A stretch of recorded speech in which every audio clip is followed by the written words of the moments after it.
Consignment store shopping is a fun way to find interesting things for resale that you might not necessarily find in a thrift store. Consignments are usually juried and picked. Some consignment stores do mainly clothing, some do all sorts of furniture and housewares, and some have antiques and vintage.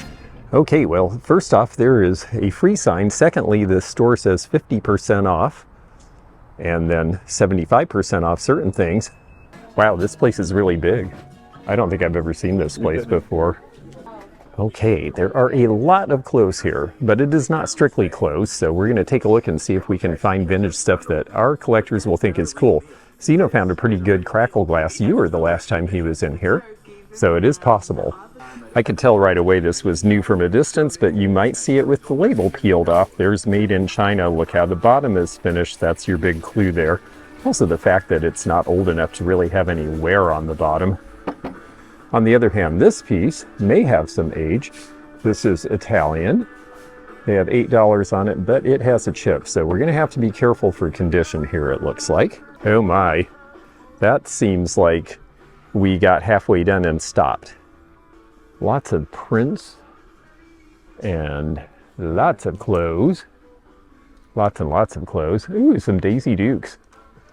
Last grab clearance. This place goes on and on. Now we are getting into housewares and books and toys. A lot of kids stuff, a lot of plastic stuff, but sometimes there's some plastic stuff that's good. Let's take a look at this and see if it has any age. No, it does not. Another one of those. Those must have been a closeout from some store. This is an old Case Tractor advertising thermos, and it looks like something from about 1980, and you can hear glass broken. Ah, yes. Somebody broke the old glass thermos. So that one is definitely staying there. That's something to check when you're buying old thermoses, especially if you're trying to match one to an old lunchbox. You want to make sure the cup's in good shape and the bottle isn't broken. Some sort of a Tupperware thing. Yeah, the Tupperware parfait. Oh, yes, with the original lid. Not the most exciting color, but it's going to be a whole $1 today. Well, they have another one. Oh, yes. They have this one. Okay. And they have one without the lid. Oh, what color is the one without? Oh, same color, yeah. All right. They have this. Okay, yeah, the clear blender isn't going to be much. These, because of the gray color, are not the most exciting things, but the lids fit, and that's important because Tupperware sometimes warps or shrinks and doesn't seem to fit well, so a good seal makes a difference. This place does not get high marks for organization, but they do have things divided up, so at least you know where you're looking. And there is a lot to look at. Is there going to be anything vintage and interesting in all of this? We shall see. But they definitely have a little of everything. Tools, liquid nails. You found another pickle thingy. But how much do you think they want for this? I would hope it would be about $2. And then half price. So it's $5, yeah. And I get about 6 or 7 for them, so that'll stay here. Sometimes when you have a store that gets a lot of low-end merchandise, the things that they see a brand name on, they tend to price high because it's the only thing they get, and that may be the case here. We shall find out.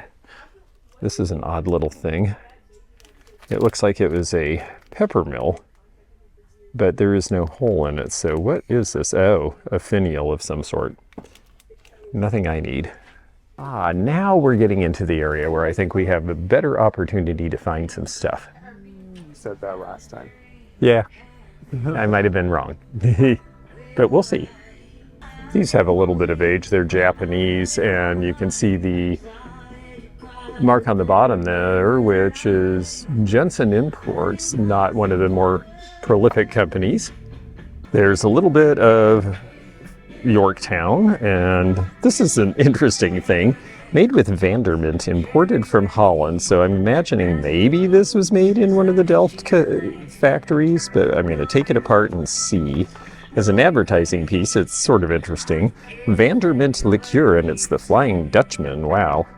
And it's $10. It doesn't look like it has a lot of age, and it doesn't tell us where it was made, unless it says on the back. Just says Park Avenue Imports. Don't really know how to interpret this piece, but we're going to check. This is not something that seems to actually be selling yet. It may be too recent vintage for me to buy. This little favor vase here is $2.99, so that makes it $1.50, and this is a ruby red anchor hocking. Some more false graph here.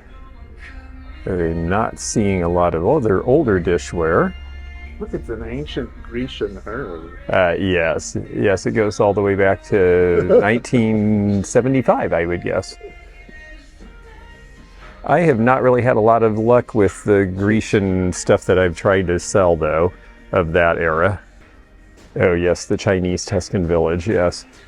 This is an older piece, and it doesn't have any identifying marks, and it's not interesting, so that's a... Well, they certainly have a lot of stuff in here.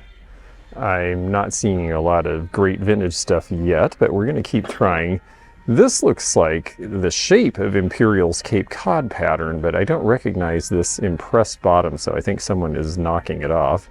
Oh yes, Homeco. Don't buy that one for your home. It's a knockoff of an anchor hocking piece that is much better quality.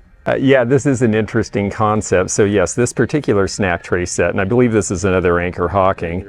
Yes, as you were walking around at your cocktail party, this would have come with a cup, and you have your snacks here and your cup here, and of course everybody smokes, so you have an ashtray. So you're expected to walk around with a glass and food and smoking and like do it all like this. Exactly. Balance it all while you're drinking. That's right. That's why they don't really sell anymore. All the people who were capable of doing that are gone. This is Federal Glass's Park Avenue pattern. I always like the way the rays go into the center. Let's see. These are late 1970s. Not big sellers, but I like the design.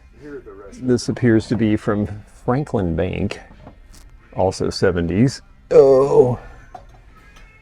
Pepsi Cola with the fake stained glass. Another late 70s, early 80s things. These are only $1.50 a piece. I'm sure they would sell somewhere. And this little creamer is Candlewick. So we are finding some things that are vintage in here, just not anything that's really exciting for resale for our customers yet. There is sure a lot of stuff. You're right about that.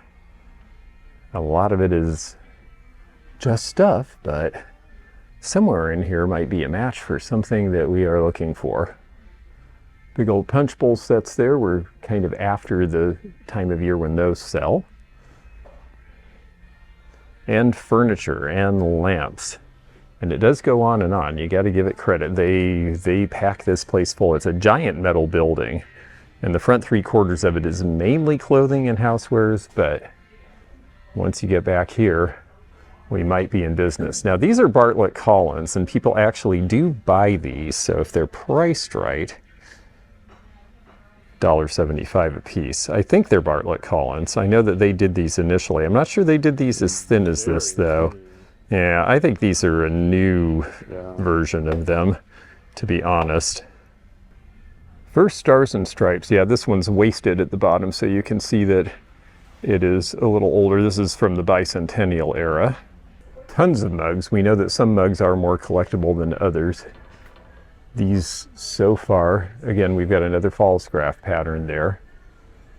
I think people are not aware that false graph's not being made in the United States for the most part anymore, so the collecting is not caught up with the reality of that market yet, but at some point it likely will. This one here is a label I see a lot, this Cordon Bleu, but they are made in China. They are not old. Guess the price. The price of the very plain Pilsner, $2. $10. My goodness. Okay, figurines. Lots of figurines. The plethora of really cheap import figurines definitely did not help the market for better quality ones like Royal Daltons and Hummels. Some Taylor Smith Taylor over here. This two-tone stuff came in various pastel colors with a brown outside, and it's called Chateau Buffet. We used to see a lot of this. It's actually pretty good stuff. You can use it in the oven. It doesn't have any trim to hurt it in the microwave, and they're only $1 a piece. It's the Indiana glass. Well, originally this was red flash on amber, and the red flash is coming off, so it doesn't look so good these days. Courier and Ives dinnerware. This is vintage. The rim soup bowls, if they're priced low, might be worth buying because that's a completer piece. $2 a piece is not bad. There is the early winter mark from Royal China. The small pieces are really, really common and just not easy to sell. Most people are adding to an existing set rather than building a new set these days. Well, lucky Zeno, his reward for bringing me here is he gets to carry a big stack of heavy dishes. One of the people who works here is a viewer, and he said that there is a place called, what was that place that he recommended? Shopper's Paradise or something. So we're going to go try to find that. These are Limoges, and it's the Elite company. It's a nice pattern. Not the easiest sell these days, though. This is hand painted. These are actually, they are marked the Ironstone China. They are Japanese. They are not English ironstone. Christmas is 75% off. But I don't see anything old in the Christmas department or the Easter department. But of course, Easter is our next holiday that we're shopping for. So we're going to take a quick look just in case. Well, actually, Valentine's Day is, then Easter. Another Jim Beam bottle. Ooh, is it? Yes. With flowers, we'll give it a place of prominence. One nice little Moriage piece here. A lot of these were done as tourist wear in the 50s. That's showing the SS Admiral in the river in front of St. Louis, Missouri. $1.50. Uh-oh, another coffee pot. This is going to... It's not a coffee pot. It's a pod thing.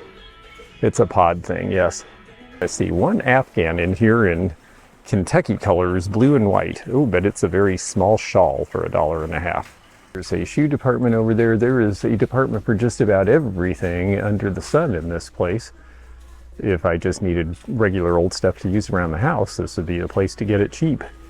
And I'm sure for resellers of clothing and some of this new stuff, there's probably some bargains that I wouldn't know to look for. Probably not going to bother her. But that's just not my role. I'm gonna give a quick look here at accessories. I see Yves Saint Laurent. The stitching is terrible, so you know that that's not real. This is indeed a consignment store. And there's the information about that. Apparently they take 60% and you get 40%.